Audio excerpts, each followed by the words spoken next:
এই চ্যাপ্টার থেকে প্রায় প্রতি এক্সামেই প্রশ্ন আসে, কিন্তু 80% শিক্ষার্থী ঘর মদ্যক প্রচুরকেই ভুল করে। আজকে ভিডিওতে আমি এমন শর্টকাট দেখাবো যেটা জানলে তুমি 30 সেকেন্ডে আনসার বের করতে পারবে। তো আমি সমাধানে চলে যাচ্ছি।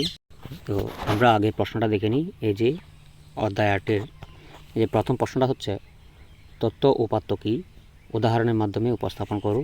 2 নম্বর প্রশ্নটা হলো, কালামের ওজন 50 কেজি। আবার ষষ্ঠ শ্রেণীর শিক্ষার্থীদের গড় ওজন হচ্ছে 50 কেজি। এই দুই তথ্যের কোনটি দ্বারা পরিসংখ্যান বোঝায় ব্যাখ্যা করতে হবে। তো আমরা এই দুইটা প্রশ্নের ধাপে ধাপে আনসারগুলো বের করব। তো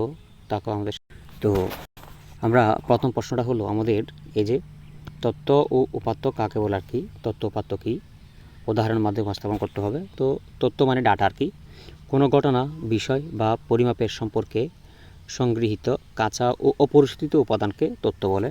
একটা উদাহরণের মাধ্যমে ক্লিয়ার করি, যেমন একটি বিদ্যালয়ের 5 জন শিক্ষার্থীর উচ্চতা এখানে দেওয়া আছে, দেখতে পাচ্ছ এই যেগুলো।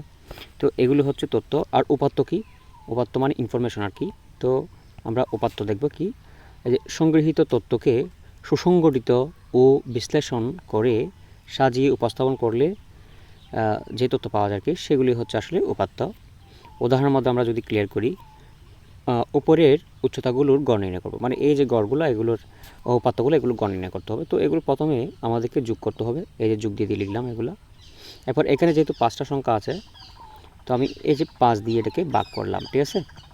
সেক্ষেত্রে যোগ করলে আসে কত, এগুলো যোগ করলে আসবে 665, আর এরকে যদি 5 দিয়ে ভাগ করা হয় 133। এটাই হচ্ছে আসলে উপাত্ত। তো সার কথা তোমরা এখানে খেয়াল করবে, এই যে কাঁচা উপাদান হলো তথ্য, আর বিশ্লেষণ ও সুসংগঠিত রূপ হলো উপাত্ত। এই কথাটা মনে রাখলে তোমরা তথ্য উপাত্ত বুঝবা। তো শিক্ষার্থীরা, তোমরা যদি এই মাত্র অঙ্কটা বুঝে থাকো, তাহলে এখনই চ্যানেলটা সাবস্ক্রাইব করো, না হলে এইরকম ভিডিও তুমি মিস করে যাবে। এখন 2 নম্বর প্রশ্নটা আমরা দেখতে পাচ্ছি এখানে, দেখো, কালামের ওজন 50 কেজি। আবার ষষ্ঠ শ্রেণীর শিক্ষার্থীদের গড় ওজন 50 কেজি। এই দুই তথ্যের মধ্যে কোনটি দ্বারা পরিসংখ্যান বোঝায় সেটা দেখতে হবে। তো আমরা দুই ভাগে ভাগ করছি এটাকে, কোনগুলো তথ্য আর কোনগুলো তথ্য হবে না।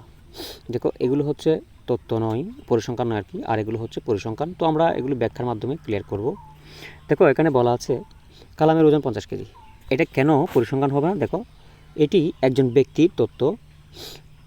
এখানে কোনো তথ্য সংগ্রহ, তালিকা, গড় বা সমষ্টি বিশ্লেষণ নেই, সেজন্য এটা তথ্য উপাত্ত হবে না আর কি, পরিসংখ্যান হবে না।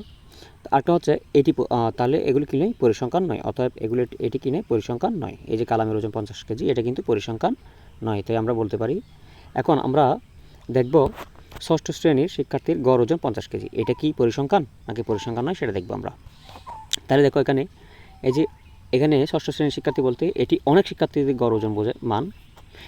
এখানে সমষ্টিক অর্থাৎ কালেকটিভ তথ্য রয়েছে, সংগ্রহ, বিশ্লেষণ ও গড় নির্ণয় করা হয়েছে, তাই এটি পরিসংখ্যানের অন্তর্গত, ঠিক আছে।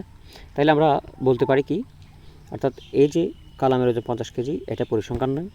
বা ষষ্ঠ শ্রেণীর শিক্ষার্থীদের গড় ওজন 50 কেজি, এটা কিন্তু পরিসংখ্যান। তো তথ্যগুলো তোমরা দেখে নিবে, এখানে আমি খুব সুন্দর করে সাজা রাখছি। তো শিক্ষার্থীরা, তোমাদের যদি এই পর্যন্ত ক্লিয়ার হয়ে থাকে, তাহলে চ্যানেলটা এখন সাবস্ক্রাইব করে দাও আর বন্ধুদের মধ্যে শেয়ার করো।